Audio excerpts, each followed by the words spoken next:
Orange County runs on green juice. And unresolved resentment. Welcome to reality in 5D. Where the facelifts are flawless. And the friendships aren't. Let's spill. Okay, what is Woodstock sex? I don't know. Dirty. And did I catch you off guard? Dirty. Yeah, it did catch me off guard, like right off the bat. Ooh. I know. Well, Tamara's like, as soon as Sophia moves out, she wants to have Woodstock sex and orgies. I'm not surprised that's Tamara, though. I know. Is that like a confession, though? Like, you know, all the rumors about the rumors and the rumors, the nastiness. Yes. That exist out there about Eddie, even though I feel like I don't believe that shit at all. Rumors of Eddie. Oh yeah, everyone's always said Eddie was gay. God, they say that about Everyone. all the husbands. Yeah. We need to get some new material here. What a corny storyline in 2026, right? Mm-hmm. I think it's hilarious that Tamara said now that she's friends with Emily, she'll allow her to come to the iHeart events. And she was like, yeah, they asked before, but I didn't like you. I mean, I think that's hilarious, actually, because I don't like Emily and I wouldn't want her to go to the events either. She wants Emily to know, though, that she's got that power over her. Like, I am here and you are here. Yeah. You're allowed when I say you're allowed. That was her way. Know your place. Yes, peasants. I honestly, though, like, if it were her, like, Tamara against somebody else, I might be like, oh, Tamara, shame on you. But I don't really like Emily, so I'm not even mad at Tamara. Well, and Emily kind of deserves it because she's so narcissistic. Like, she needs to be brought down a peg or two. Dreadfully narcissistic. Okay. And if it's Tamara who's going to do it, so be it. I mean, that's one hell of a the icing flair on the cake. Uh-huh. Chef's kiss. And I mean, if we're going to have to wait to hear about whatever it is that happened at this Quiet Woman dinner, the day that Vicki filmed Ultimate Girls Trip or whatever. Yeah, what went down? I mean, obviously we don't know, but they've hinted at it for 3 episodes now. So if we're going to have to wait for that, then I'll settle for Tamara getting Emily right. I'm here for that. I'm here for that feud. I think Emily will cry, but I'm here. I think Tamara will win, hands down. I actually really did like that she was able to bring Teddy on. And I haven't listened to Two T's in a long time. And we're busy with our own thing, and I feel like when you're in this world, you don't listen to those shows that you like kind of listened to before because we're busy making our own. Yeah, but I don't know. I've listened to Two T's before, and I just don't agree. I think a lot of it is it's produced as much as like this show. It feels biased, It does. for sure. Like she has her set clique, and she will show favoritism to all of them, no matter what, regardless if they're right or wrong. That's true. And I will say that I never cared for Teddy when she was on Beverly Hills, right? But I did like Teddy when she first started Two T's with Tamara, and I liked the show for a long time. I really did. Until I caught on to some things. But I think it was nice to see Teddy just healthy. You know what I mean? And like out and going through that. Yeah. Do you think this was a foot in the door to be a friend of or potentially make a housewife come back? Because she did come on and do that Housewives and Vicki moment a couple seasons ago. That was actually pretty funny. You're right. And she probably, honestly... She was a lot funnier when she got off of the show, honestly. She's never been funny. Let's not give that to her. I'm not a fan, but I would honestly, like, I'm glad that she is doing so well because I don't wish ill on her, obviously. And she didn't bring anything to the Housewives chain. I don't feel like she brings a lot to Two T's. She's a little sassier, I guess, on that show, but she's got Tamra. She kind of... You don't think she could stand on her own? No, she couldn't on Bev Hills. Okay, so let me ask you this then. If you don't think that this was a plot to get Teddy back on the show, do you think it was a plot to manipulate the mind of the viewer? To see Tamara being a good friend, to help double down that storyline from last season that she was going through that really hard time. And I'm not discrediting that she wasn't going through a hard time watching her friend go through that. I'm not at all. Yeah. But you do have to be responsible for the actions that Yes, those you actions and take. reactions are a wake up call. You can't blame all of that on what you were going through. It is deeper than that, and you need to look into that and hold yourself accountable. Right. Because just because you are having a hard time does not mean that you need to react in the way you did. And when you have strong reactions like that and you can see them being played back to you, quite literally, you need to stop and pause and figure out what's going on deeper that is causing me to react in such a manner. Mm-hmm. And I just feel Tamara's not there yet. So do you think that this was a plot to get us to see her in a softer light? Sure, I think it was kind of both because, like staged. well, and we know Tamara doesn't, she runs from the show from time to time. Yeah. And I think she thought, well, if I have Teddy here, then I'll come back or I can do this. You know, Teddy's her security blanket. And kind of the same thing can be said with vice versa, you know? And I don't have as much of a problem with Teddy being her security blanket as I have a problem with her using what Teddy's going through as a crutch. Like, you're blaming your blowouts on Teddy and you're blaming your change in perspective on things because of what Teddy went through. Like, Oh, yeah. I'm not discrediting the level of trauma watching a friend go through that, but that is also Teddy's story. And if anybody's going to get to exploit that story, let Teddy come on the show and do that. But don't make all of your actions about that. That's not fair. It's almost like a really easy cop out, and I know I could be easily perceived as the villain for saying that out loud, but it could easily be seen as a cop out. Oh, I'm in a bad mood, my friend's going through this. Like, you know what I mean? Like, you're not fully affected enough for that to be you lashing out on other people. And this has been years too, so it doesn't really explain your behavior because it's been pretty consistent for how many 20 years now. 20 freaking years. Ooh, yeah. And that's just my opinion. Well, I'm going to tell you this as well. I don't like Emily's storyline about the new body, like the bringing it back and forth. Oh, I may have a new body, but She's obsessed. are back and forth. The body, we've seen this before when you were on Ozempic or Mounjaro, and then all of a sudden you got big again and made the whole storyline about your kids eating. And then we see you back on Mounjaro and losing weight again. And I'm like, it's a yo-yo back and forth. I don't need the storyline anymore.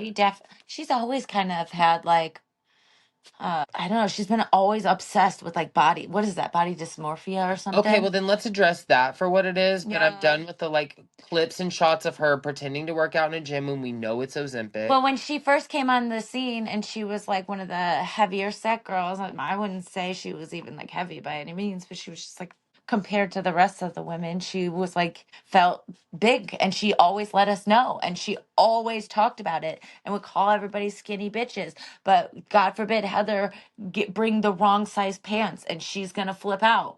And she always kind of made it about weight or her food. body or food her or kids' her kids eating habits. having an eating disorder of some sort, and now her with her gym and her Mounjaro and now her new body.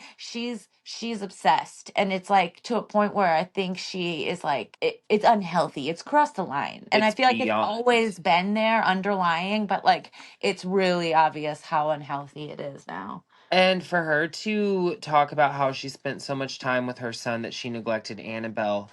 And, you know, like, I do feel like we got a little deeper insight into that watching Wife Swap, right? Yeah. And I didn't think she did a very good job on that show. No, I don't think so. It didn't show her in a good light, but honestly, we never really see her in a great light. And we never really see her interact with her kids much. You see Shane always with the kids. You see Shane interacting. Correct. You don't see her interacting with her kids. And then you see like Annabelle acting out on Wife Swap and like things like that. And I'm like, well, that's kind of evident, Emily. And Emily has that same like bad attitude. Yeah. And snotty behavior and that look on her face all the time, you know? And it's not RBF, it's genuine like disgust. You can see it. Yeah. I don't know. So sad. And I don't trust somebody who trusts a doctor who's wearing khaki shorts with Timberlands. Over like to inflict pain. Yeah. on you. On yourself. They're like screaming. I'm like, what? This doesn't feel correct. I told you, it has crossed the line. We are in dangerous territory now. We're in dangerous territory when Emily and Jenn are leaning on each other for parenting advice. That's dangerous territory because God, it's I true. don't trust either of them with their own children. I would not trust either of them with anyone's children. Jen's was really hard to watch. It was kind of triggering, honestly. Jenn triggers me in general. Yeah. I mean, like, where do we begin? I just don't understand how some people can be so oblivious and then make it so much about themselves. Her and Emily did that both with their kids. They brought their kids' issues or what they thought were issues to the public and in front of the public, which I get that's part of the show to an extent. But like Emily being like, my kid has this and this, and it's the weight of the world on my shoulders, and I feel responsible. And you just took somebody else's issue and you want us to feel sorry for you now. Like, and she's not even like the primary caretaker. Obviously, Shaden is at home and he's calm. He's not worried, and she's flipping out. Mm-hmm. And it's just so disconnected. And then you see that with Jenn. Jenn is like, she has no idea what's going on with her son. With anyone but herself. He Not tries even to Ryan. open up what's going on, and then she immediately breaks down and looks like, I can't believe this. And then he's consoling her. Let's dissect that because there's a lot with that. Like, she's having that conversation with her son and she asks him if he's okay. And he's like, his voice is like trembling and shaking. And he's like, no, things are hard, you know, and that the ticket didn't help. And honestly, when you're a kid and you're already going through a lot of shit, You act out, you rebel. a speeding ticket, though, sometimes on top of everything, and when you're getting grilled by your parents, that does feel like a lot to you as a little kid. Yeah. As a little kid. I'm saying little. As a kid. He's As a he's person, driving. we're all navigating the world. There are for the adults first who time. freak out over tickets. Yes. So, I mean, that's hard, right? Yeah. And then he's just like, everything is a lot, and that he misses his dad. And they touch on this, her and Ryan in the beginning, like she's talking about how the kids aren't they don't see their dad. Like, he's kind of having to step up and do all of these things. I almost hate at the same time that the kid's biological father is coming off as a villain, because the real reason they don't see their dad is because she cheated on their dad and got caught in the parking lot of Tamara and Eddie's gym, right? And it's caused this huge rift in their family. That shouldn't involve the kids. It shouldn't, but it's, I mean, obviously, not her when a fault that family he is decided torn, to leave all of them for her mistake. That doesn't make sense. that's not fair, obviously, that the kids are involved on that level. But like, she can't sit back, and Ryan can't sit back and act like, oh, this dad is all 100% to blame, when their affair tore the relationship apart. Sure, but he is 100% to blame for not being in those kids' lives. 100% on that. 100%. I agree with that. I don't care what the mom just does. don't like to see Jenn The kids sit are not a part of and that. cry and be over dramatic and fragile and broken in front of her child when she did it. Like, you did those things that caused the situation. And what else did hold on, she was like, he said it impacts every day for him, right? And that he's hurting. People are mean And to that him. kids are unkind to him, right? And I mean, like, and you can see that, like, embarrassment and him having to say that on camera. Like, he knows his friends are probably going to watch this. And the whole time, like, she's crying and he's comforting her, like you said. Yeah. And I'm like, I don't know what I would do without you. And I was like, oh my God, okay, I get it. I get it. I get it. Well, she says, if anyone would have told me how painful this would have been for my kids, you would have what? Yeah. You wouldn't have fucked Ryan in the parking lot of Tamara's gym? And why did you need someone to tell you that? Why are you not aware? Where are you? Why do you think, like... You should have thought about the repercussions of your actions when you stepped out on your family and did that. I mean, at this point, you don't deserve any sympathy from anybody. Yeah. Check in with your kids. Before we spill any more tea, let's talk comfort. And when we say comfort, we mean comfort. The only thing softer than some housewives' apologies. Whether you're binge watching Bravo, running errands, or recovering from a reunion level argument, Comfort has you covered. Literally, the The hoodies are cozy, the sets are chic, and honestly, we never want to take them off. If you're looking to upgrade your lounge game, shop through our link. comfort.com/HAUSOFGLAMLLC. That's comfort.com/House of Glam LLC. Trust us, your couch has never looked so glamorous. Stay comfy. Stay cozy. And keep sipping that tea. I feel like we didn't get enough of Heather this episode other than the fact that she feels fucked over by Jenn. And I completely agree because Jenn got puppeted along by Shannon over there to throw that whole Heather throwing Tamara under the bus or talking about compartmentalizing Tamara. And honestly, we touched on that the episode it happened, so we don't need to be redundant here. But like, if you don't compartmentalize certain people, or most people, like all people, kind of need to have their own compartment, right? Like you don't just. I mean, like that's crazy that's like that big of a deal. I feel like everyone on some level has to like, okay, well, I'm going to hang out with. I'm not saying become a chameleon and absorb and change, but like you do have to know how you have to talk to people. That's communicating. Like, okay, well, I know that this person can't handle it this way, so I need to. I mean, maybe it's because we were coaches for so long. I know that Tamara is a Virgo, so I have to put her in the Virgo box, so I know how to talk to her. Come with receipts. Be very clear. Detail oriented. A little snippy. She's a spitfire, though. She is, and honestly, thank God for Heather and Terry because, like, they're not new to the game. And they can see through the bullshit. And Emily, right? Emily coming over to Heather and them trying to stir up that tea and start that shit when she was talking about, she's jealous. I saw this Christian Dior bag and I'm like, oh, what's there? And there's this beautiful gold Christian Dior clutch. And then there's a vibrator.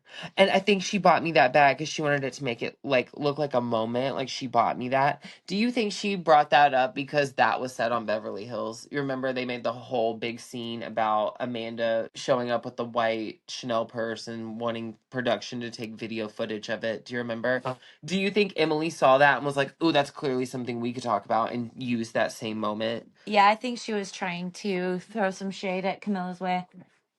It felt so. And try to get Heather to kind of like say something that she could use to take back and start some like that rift right there. Always a setup. Well, just like Camilla said, whether it's a vibrator or a purse, the only thing that should have been said was "thank you, bitch." Emily, you have no class. And the way she's that so jealous. She's not a girl's girl. She's not.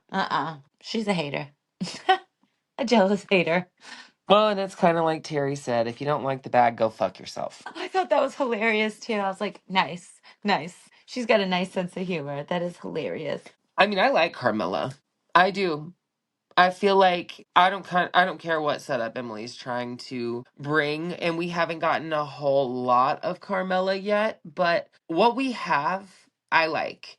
I like that she's not afraid to speak her mind and say how she feels. And, you know, she talks about how being in Playboy made her more aware, right? Like she would get the mail, the people spying and looking, and now she's like super alert. You can tell that there's more to Carmella. And I hope that we get that side of her and we don't have to wait seasons to pull that out of her. I hope that we get the depth. Yeah, me too. I wonder what her birthday is. Hold on. Oh, yeah, you have to tell us. I thought it was crazy that she accidentally maced a whole crowd because it was windy.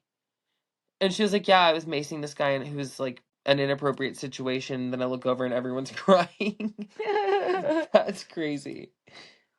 And then Carmella Garcia, right? Yeah. Carmella Garcia, also known by her birth name, Carmella DeSeizure, was born on July 1st, 1982. She is a Cancer. Oh, we got the birth year out there and everything. Oh, I'm sorry. It was Wiki, okay? I mean, or AI. We're coming in full shade. Oh my gosh, she was born Avon Lake, Ohio. I know someone from Avon Lake, Ohio. How funny. That was my roommate. My roommate in college was from Avon. Why is everyone like obsessed with whether Carmella is a real estate developer or just a rehabber? A rehabber. Jeez. A rehabber? Yeah, I mean, and by everyone, Vicki and Travis. And Travis, I don't know if I care enough about his opinion. I was like, who's Travis? I forgot. On that note, let's play a little game of Keep It Cute or put it on mute. Travis. Gina and Travis relationship conversations on the show. mute. I don't care. This is not even either one of their first marriages. No one is like forcing them to marry each other. It's their choice completely. The kids don't care about your last name change. You do, and you probably should think about why that affects you more than anyone. But we don't don't care. care, and we don't care that you want a prenup. Like, again, you're not being forced to marry, so It's not our business. We don't care. think about it though. Mute. Yeah. All right, keep it cute or put it on mute. A closet clean out scene. Who cleaned out the closet? Jenn, I'm like, why are you so damn boring that the only thing we have to watch about you is you mismanaging your children and your closet? Like, Oh, and Emily trying to live her glory days, squeezing into your dresses, your old dresses. I'm Mute. muting it.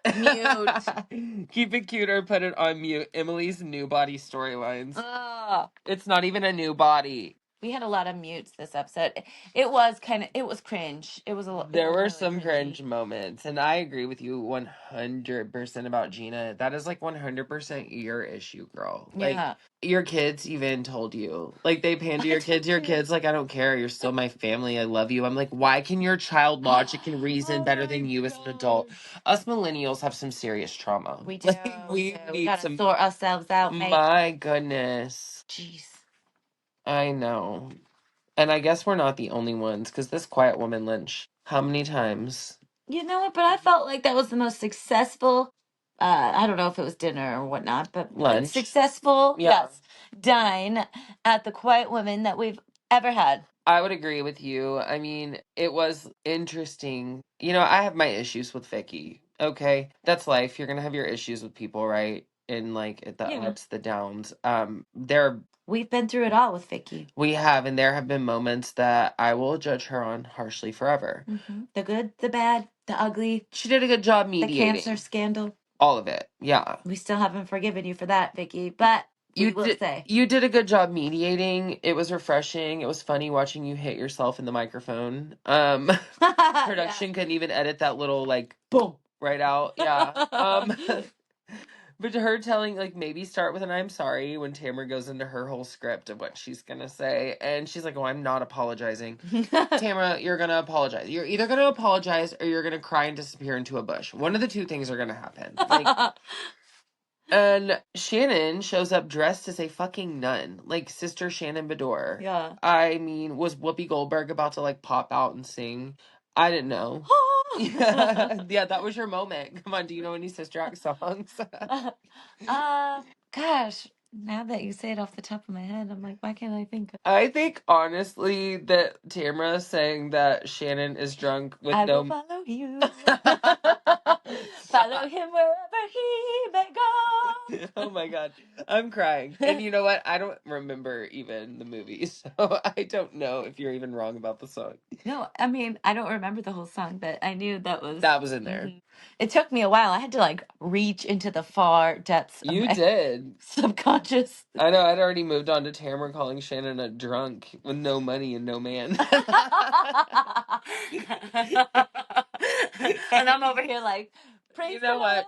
Tamara is a bitch. Tamara is a bitch. But that's hilarious. Like, and then they're like, Tamara, did you say Shannon was a drunk who has no money and can't get a man? And she's like, yeah, I did.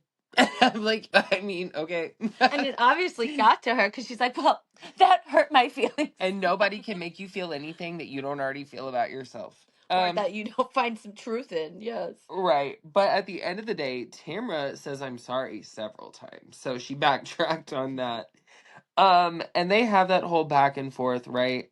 But I was having a hard time focusing on the back and forth because production fucked up heavy. And that camera went shaky for 5 minutes. I'm like, bitch, did you drop it? Yeah. It's like they were dropping the camera. He had hypoglycemia and fainted. I don't know. Maybe it was the new one, first day on the job. But Andy, can you check that? Go back, rewatch that, and fix that. I mean, save the person who hasn't watched that episode yet.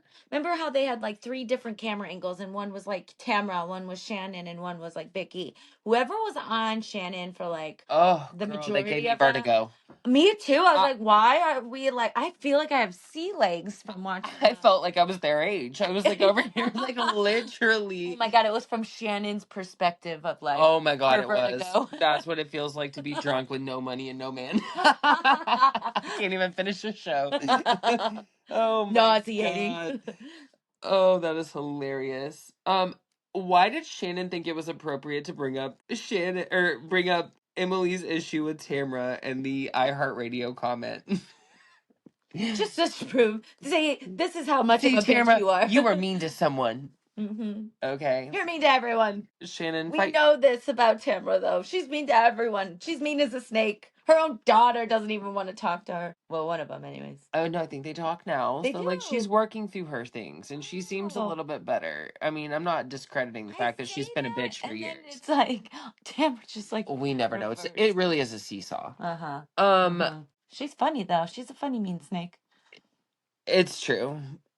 She does say that Shannon seems happy and wants to be around her when she's in that place. And they honestly seem to have genuinely made up, in my opinion. Like, I mean, Shannon laughed and was relaxed, and she didn't have time to produce a fall or anything in the moment. So, like, I felt like she let her guard down and forgot she was being filmed and was actually sitting with her friends. You're right, because they actually, like, relaxed, and then both of them picked up their fork and knife and started eating.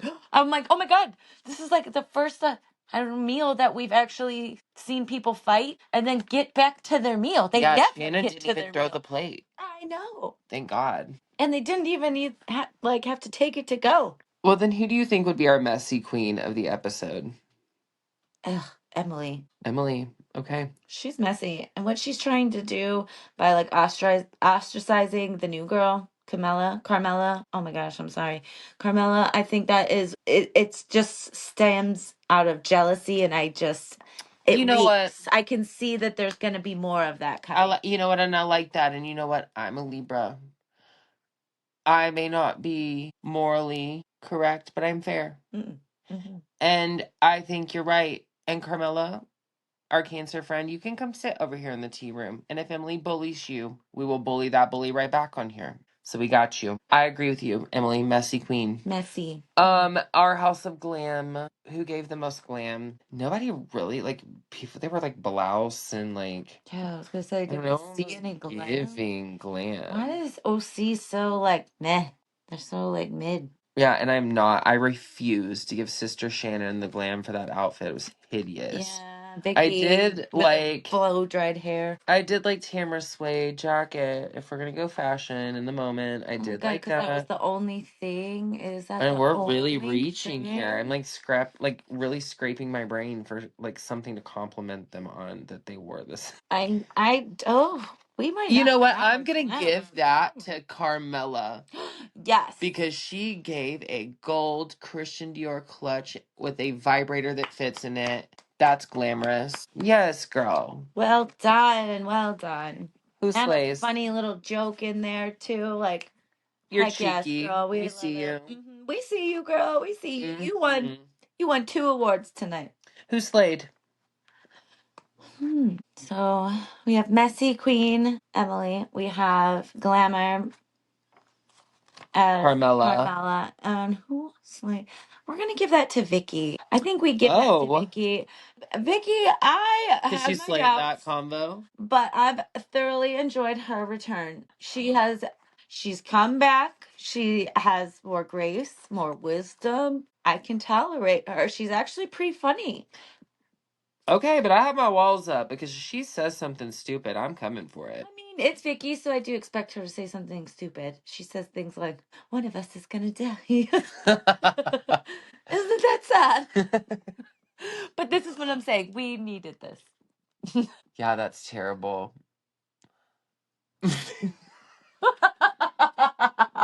Yeah, you said.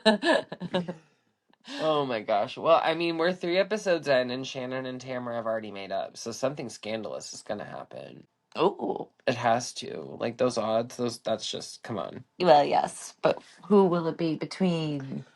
Let me just say, they better figure out that cameraman and his blood sugar before I have to watch the next episode because I had to recover Maybe they from like that. strapped it to like a Something that was moving, like a revolving door or something. I mean, it looked like they dropped the camera.